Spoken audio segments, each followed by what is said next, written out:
you've had some very interesting conversations with some very interesting people. Finance is actually about making life easier for everyone. Building wealth, financial inclusion goes beyond just the basic financial services. That's probably the perspective that I learned from season 2. A no is not a no. A no is an opportunity. It's always a good reminder. Focus on what you can control. Lots of people made very bold predictions. Yes. Any of them starting to come true? SME financing was one big trend that we see being realized. Agentic AI will come across financial services in the next 12 to 18 months in a big way, change the way we shop, the way we make decisions. You wanted to give our viewers a bit of a sneak peek onto what they're going to be able to see in season 3. So leaders, trailblazers, really pioneers in their own industries. I can't wait to start recordings.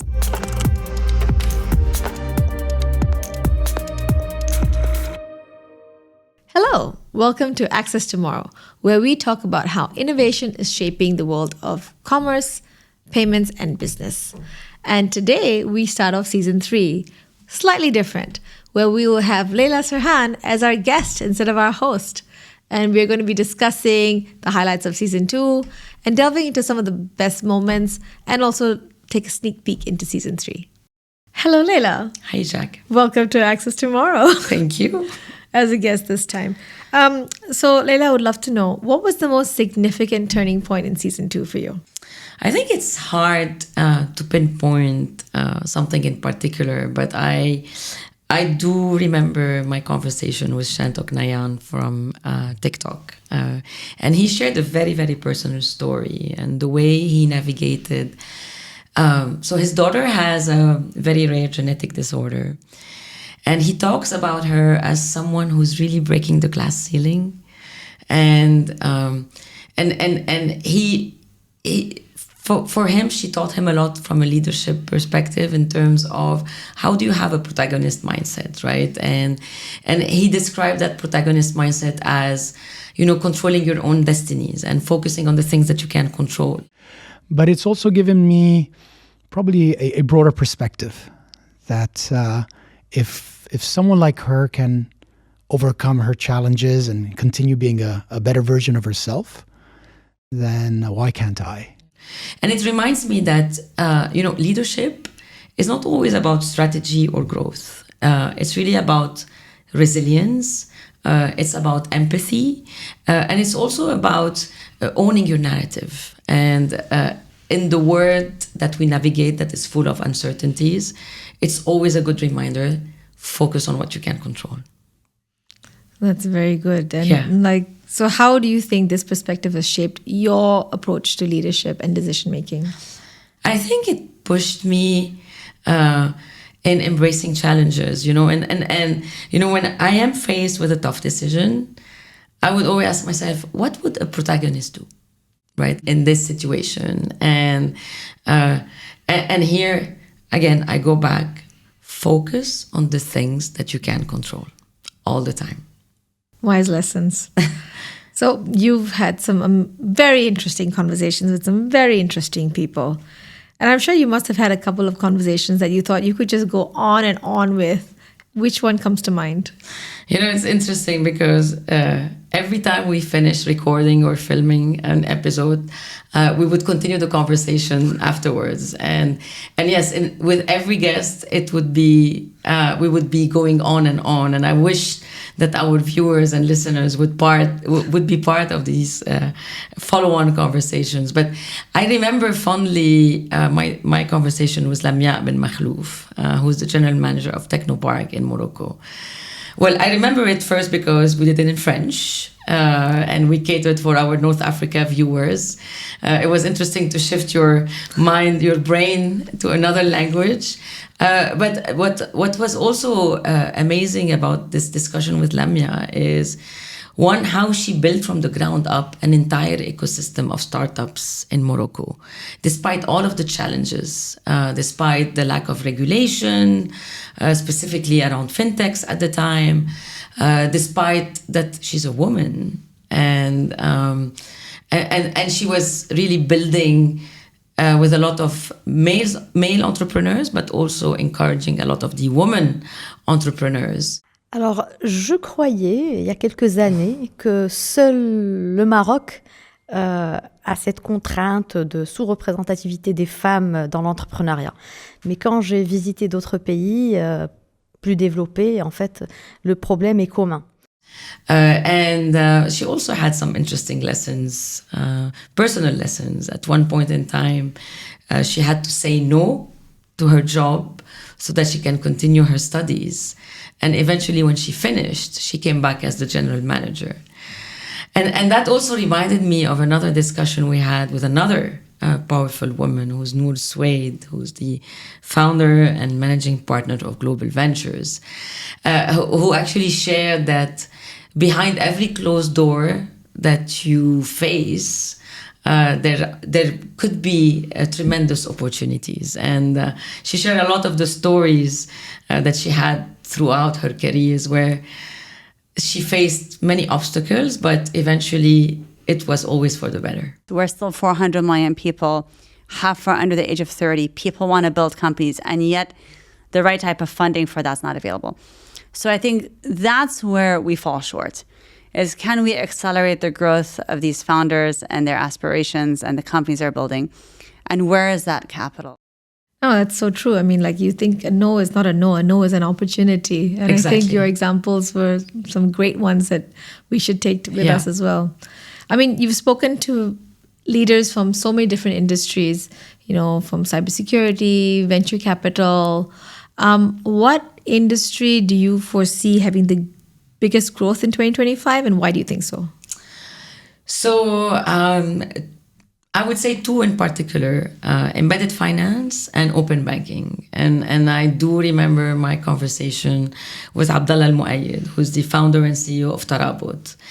And while open banking is still very nascent in the region, with time, Abdallah was sharing that many individuals, but also financial institutions, are actually pushing regulators to move much faster on open banking. He said that he gives examples that show that not only open banking is going to improve financial inclusion, but it's also going to create better services. He talks about how financial services are going to become transparent, are going to become very intuitive, are going to become deeply integrated into everything that we do. Open banking is coming. It's a reality. It's here already, and it's inevitable. But it's also the biggest opportunity for all banks to be able to solve the challenges that they couldn't solve earlier because of the technology not being available. So a lot of interesting examples he shares. So I really encourage everyone to listen again to this conversation if you're interested about open banking. And on embedded finance, I also remember the discussion I had with Ashraf Sabri, who's the founder and CEO of Fowry. That was a fantastic conversation. And what's amazing about Ashraf is that he really puts things in very simple words. And what he said is that embedded finance is actually about making life easier for everyone by integrating businesses and payments. The word embedded does not mean anything except you are making life easier by combining the business and the payment. So yeah, those two were great conversations, and I see those two trends being the future in the world of finance. Leila, was there any trend, technology, or business philosophy that shifted your perspective? Yes, I think Hasnain Sheikh, who's the founder and CEO of Jazari, his vision around remittances really transformed the way I look at this. You know, we look at remittances as money flowing from people to people across borders, but it's actually such a big impact on so many economies, right? Remittances represent, for some economies, probably among the top 5 sources of income for those economies.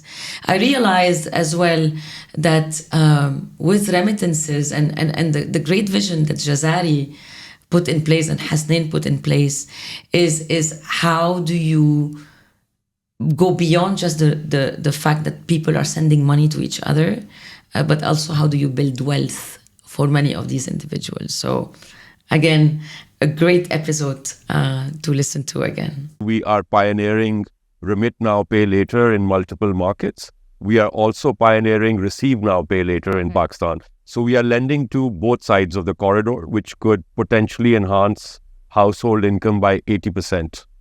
Yep, I remember that one. So I sort of want to have a follow-on on that. Since we started season 2, how have you changed your perspective throughout the season?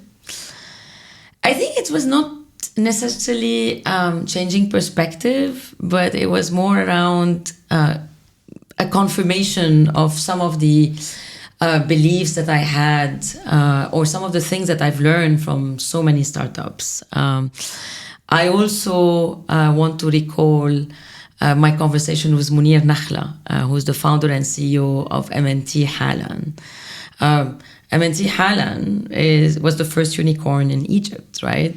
And it's a perfect example of a startup that pivoted very quickly because he understood that his first business model of ride-hailing was not going to survive. Just the unit economics did not make sense at all. He actually said no to a $15 million investor who wanted to invest in his ride-hailing business because he wanted to pivot to provide financial services, knowing that he cannot continue burning the money that the investors were giving him. He also believed that the company that will make it are the ones that are continue to build everyday relationship with their users and offer them the best services so that they keep on coming back. So I think, it was more of a confirmation that as a startup, you need to make sure that the business that you're building and the tech that you're building will scale beyond the first use case and eventually will scale beyond the first geography. And M&T Halan also scaled to Pakistan and to other markets. I mean, it's a very brave and rare person that says no to such a big influx of money. $15 million. And have to have the foresight to know that this is probably not the right decision, but not absolutely on the money. You grow it as fast as possible, as quickly as possible. You raise more money, and you keep on doing that until it's a huge company. And I said, I'm not going to do that because it doesn't make economic sense. And I stuck to my guns. So I'd like to ask you another question. Was there a particular trend or technology or business philosophy, perhaps, that challenged your own initial beliefs? I think one perspective that was interesting was on cybersecurity. And that was the episode with Saket. Saket Modi, who is the co-founder and CEO of Safe Security. And I think Safe Security is doing absolutely great. They're based in the US. They were actually in Dubai for the Visa CIMEA Security Summit at the time, and I had the chance to talk to him. And he shared that despite there's around, and that number was a year ago, $200 billion spent by companies on cybersecurity. And still, cybersecurity remains a top concern for every board member and every CEO. And he makes an interesting analogy on cybersecurity with cars. And he talks about prevention and resilience and explains that it's not only about the technology, right? It's really about understanding where you are from a cybersecurity perspective and what you want and what you need to do. So I definitely recommend that you listen to this episode again. The biggest risk is not knowing what your risk is. You have to be a pessimist and paranoid. That is a missing piece, which I think fundamentally is broken in the cybersecurity industry. You mentioned resilience again, and I feel it's a nice theme that's sort of coming through from your guests. Yeah, it's a recurring theme. Yeah. Have any of the discussions that you've had influenced the role that you have at this point? I think every conversation just reinforced for me the importance of the industry of payments in solving everyday problems. That that people face.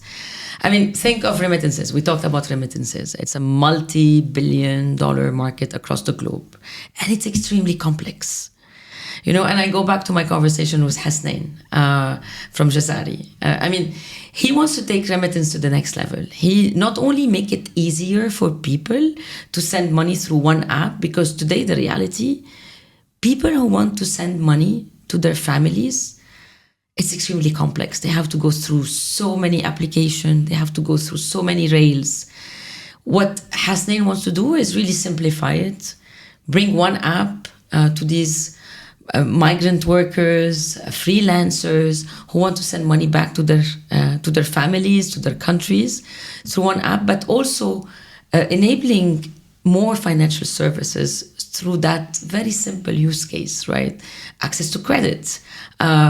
It's really about building wealth for those individuals. And the lesson for me is that real financial inclusion really happens everywhere. And building wealth should be available to everyone. It is really about building products that are fit for purpose. And it reminds me of some of the things that we do as Visa. I mean, very recently we launched a financial inclusion card in Pakistan, right? And it's really targeted to youth, but to also people not that are unbanked, but that are probably underbanked, that couldn't afford really to have a card within their hands that give them all of the benefits that a card can give. So building wealth, financial inclusion goes beyond just the basic financial services. So yeah, that's probably the perspective that I learned from season 2. Thank you. And look, you have had a really interesting season 2 and lots of people made very bold predictions. Yes. Any of them starting to come true? I think, I mean, if I go back to some of the things that we talked about, and maybe probably going back even to season 1, right? The rise of SME finance and the rise of digital payments for SME, and we've seen this having a tremendous growth. And I think of players like Wio Bank in the UAE. In season 1, I had the chance to speak to their CEO, Jayesh Patel, who really from the beginning, his vision was about rethinking the way banks serves SME. And remembering that actually the people that are behind SME are individuals, and their expectations in terms of the services that a bank should give them is very similar to me as an individual. I want the best customer care, and I want the best digital experience. And Wio has just done that, and their growth has been absolutely tremendous. In season 2, we spoke to Greg Moore, the founder and CEO of Beehive, who brought in peer-to-peer lending for SMEs for the first time in the region. Actually got a big investment from eEnd eventually, and got integrated into the eEnd services that are provided to SMEs across the region. And he really reinvented the way you look at SME lending, using lots of data points and bringing SMEs into the digital payment systems, and helping them understand that if you start accepting digital payments, then you build some kind of history and a kind of a credit score that will help you actually get access to financing and lending. That path to profitability, the expectation of that a lot sooner than it used to be. Gone are the days where you can just burn through cash and not really have a plan for profitability. So I think SME financing was one big trend that we see being realized. And do you have a prediction for 2025? Well, I don't think we can go in 2025 without talking about AI, but more specifically, I would say agentic AI. And I think agentic AI will come across financial services in the next 12 to 18 months in a big way. It will also transform the way we do commerce. And it has already started. I mean, AI agent will completely change the way we shop, the way we make decisions on the things that we want to buy, but also I would say eventually the way we also make decisions about how we use our money and the way we invest and build our wealth. I'm definitely looking forward to that and watching that space. So we've kicked off season 3 with this episode. I wonder whether you wanted to give our viewers a bit of a sneak peek onto what they're going to be able to see in season 3. So for once, I can't wait to start recording season 3. If I look at the lineup of guests, we continue to have a very, very diverse set of leaders, trailblazers, really pioneers in their own industries. We're going to look at payments, of course. We're going to look at commerce. In payments, we're going to look at things like money movement. We'll move into some of the technologies and value-added services like artificial intelligence. We'll continue to focus on SMEs, which are not only dear to Visa's strategy and vision, but also dear to my heart. And we'll also probably dive into a little bit the world of gaming and music and arts. So Leila, one new thing that we're going to be doing in season 3 is the rapid fire section. So we thought we'll start with you. So quick, fast, initial thoughts on these. So are you a morning person or a night owl? Both. I do both. Okay. I wake up early in the morning to go run, and I like to stay a bit late awake. So no rest for the wicked. Give me a word that describes season 2. Oh, intense and resilience. Business buzzword that you secretly like. Okay. Agentic AI. Okay. Good one. Email or WhatsApp? WhatsApp. Okay. Something to know. What's your coffee order? Oh, Americano. Okay. Now, if you weren't doing this job, what would you be doing? I would be a doctor. Oh, very nice and noble. One prediction you're making for 2025 in 3 words or less? I think agents will make us better people. Nice one. So I feel like we've discussed this. Are you a power suit or power sneakers person? Power sneakers, please. Comfort above all else. What's your go-to way to reset after a tough day? That's an interesting one. I do a lot of things, but I would say giving a hug to my girls. Oh, that's actually a really good way to reset. Yeah.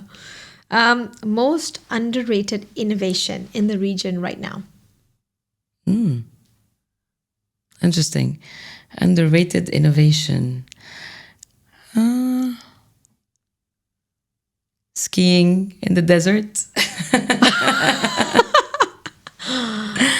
Okay, we can talk about this with the next few speakers. Let's try.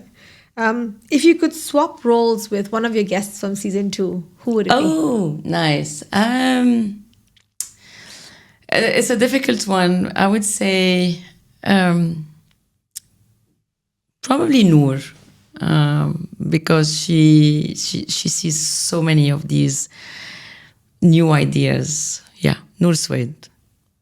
That's a nice one. And thank you so much, Leila. I really enjoyed that conversation. And I'm really excited that we've kicked off season 3 this way. And I'm looking forward to everyone having lots more conversations to enjoy. Thank you.